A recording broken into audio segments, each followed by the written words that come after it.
What's up guys, Ryan here. I come to you guys today with another install video.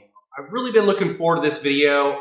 It's been a little while since I've done an install, and this is one that is going to add some kind of aesthetics to my bike and also provide a good amount of protection to the rear part of my bike. So today what I'm going to do is I'm going to be putting in the original Garage Moto rear crash bars.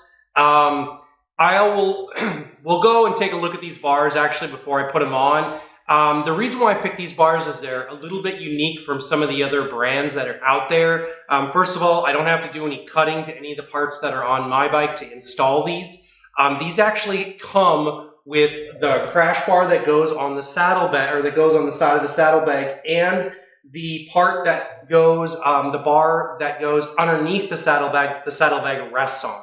That's all actually put together in this package for this bar. It's kind of a unique setup and one that I really like, the design of it and kind of how it's gonna work. It's gonna provide some great protection for my bike. And if you have watched any of my other content, you know that I like original Garage Moto parts. I have a bunch of their parts already installed on my bike, namely mostly all their foot controls. So yeah, let's go ahead and we're going to take a look at those bars, and I got to get my bike prepped, so I got to get some things taken off this thing, and I'm going to put it on a side stand, I'm going to put it on a jack, I should say, so the bike is actually going to be completely level for this install. So I'm going to get to work doing some of that, and the next time you see me, we'll be checking out the look of those bars.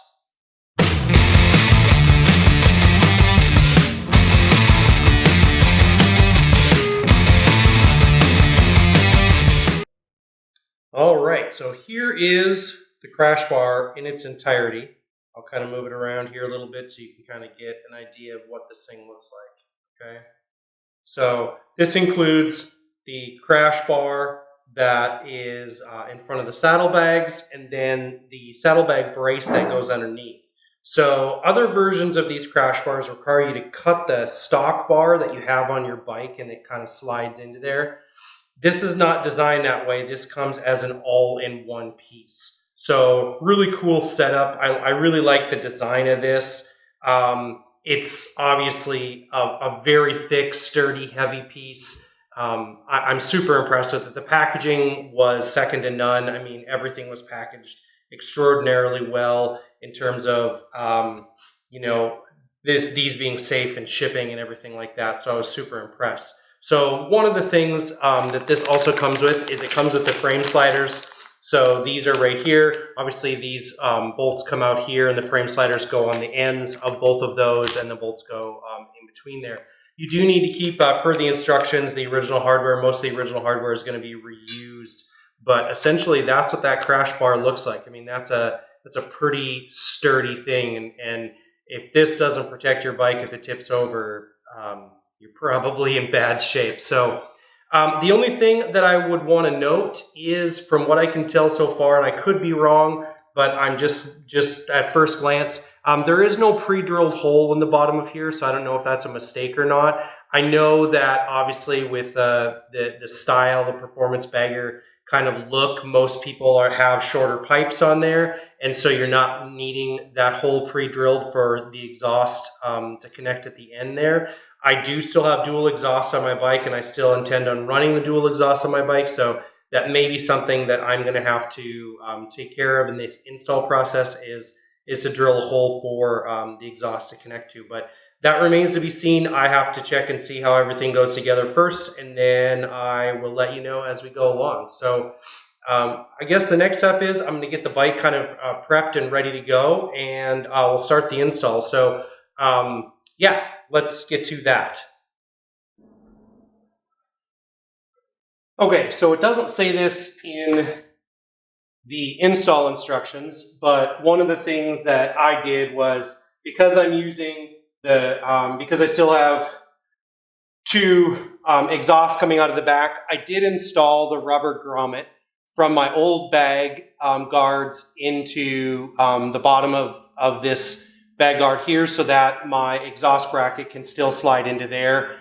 So that's not included in instructions, but that little cutout part of the bottom of the bar right here, fits that piece absolutely perfectly, so there's no problems with that. There is a specific order that it talks about for the install, so you want to start at the very top and work your way back. And so there is a bolt included with the kit that you're going to use right here with a 7/16 drive to put that one in. And I am going to use some thread locker on these. So it doesn't necessarily say that in instructions, but I always like to use a little bit of thread locker when I know there's parts that could be under a little bit of stress from vibration and that kind of stuff. So I'm going to go ahead and follow the instructions for the install. And so in terms of the way this goes, the order that it goes is that you go, you install this one here first, this one, and then this one back here. So I'll go ahead and get going on that and get it all put together, adding a little bit of thread locker as I go so that when I tighten everything down, I've got that thread locker in place. And as soon as I set it up, it does essentially just fit nicely right into place, right where you want it to go. And so I'm going to go ahead and get the rest of these installed, tightened down, and kind of in place, and we'll go from there.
Okay, so if you saw how I was kind of manipulating that back one around, this piece is very solid.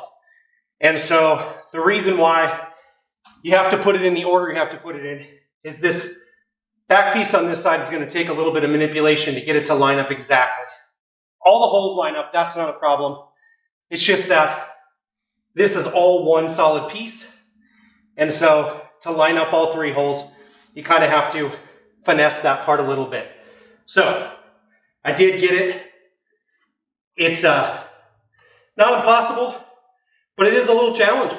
So anyway, I'm going to get all these things tightened down and buttoned up. And essentially the install is the same for the other side. But I'll get everything buttoned up. I'll get the frame sliders on, and then I will put the bag on and show you guys kind of what the finished product looks like on this side. So I'm just going to go ahead and do that, and I'll be done.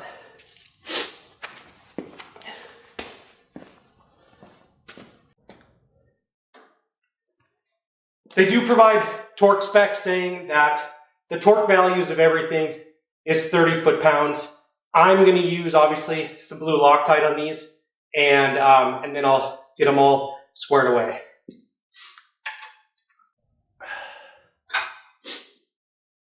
All right, these things look awesome. I'm going to get them cleaned up, get the bag on. I'll give you guys a little bit of a peek on what they look like with the bags on, but I absolutely love the way that these things look. So I'm going to get everything buttoned up and put the bag on, so the next time you see me, everything will be cleaned and the bag will be on, and you'll be able to see the complete product.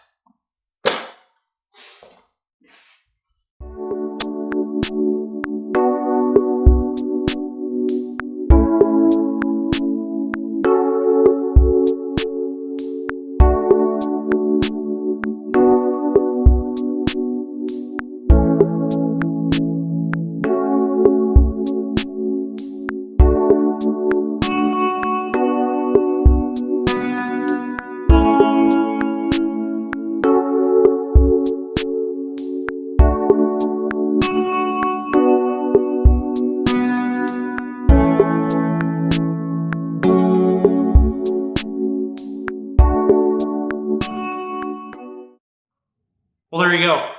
That's the install of the original Garage bag guards. I really like the look. It's going to be great protection for my bike. You know, just in case, you never know.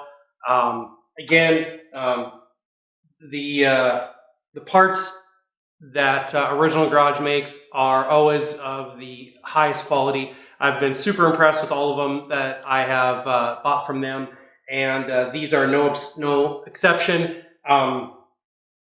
The install is really pretty straightforward. 3 bolts, not really that big of a deal. You do have to finesse the backside just a little bit to get everything to line up. But other than that, it's a really pretty simple install, and it looks great, and it's going to be very functional. You saw if you saw right at the very end of the video where I kind of panned over to the side of the bag, you can see how they stick out further than the actual bags do. So they provide you that additional protection if your bike ever tips over. Or, God forbid, you actually have to lay your bike down. This is going to prevent you from getting your legs caught underneath your bike. And so not only is there, kind of an aesthetic value to it, there is a pretty significant safety value to it. The sliders that are on here, you can get these in multiple different colors. You can go on Original Garage website and see if you want them to match your bike. Of course, I just got them in black because everything essentially on my bike is either gray or black. So that's why I went with this look. I really like them. I think it really adds to the overall aesthetic to my bike, and like I said before, a little bit of safety. So if you like what I'm doing, give me a thumbs up, hit the subscribe button below. Here, I'll put another link to another video you guys might like, and I'm out.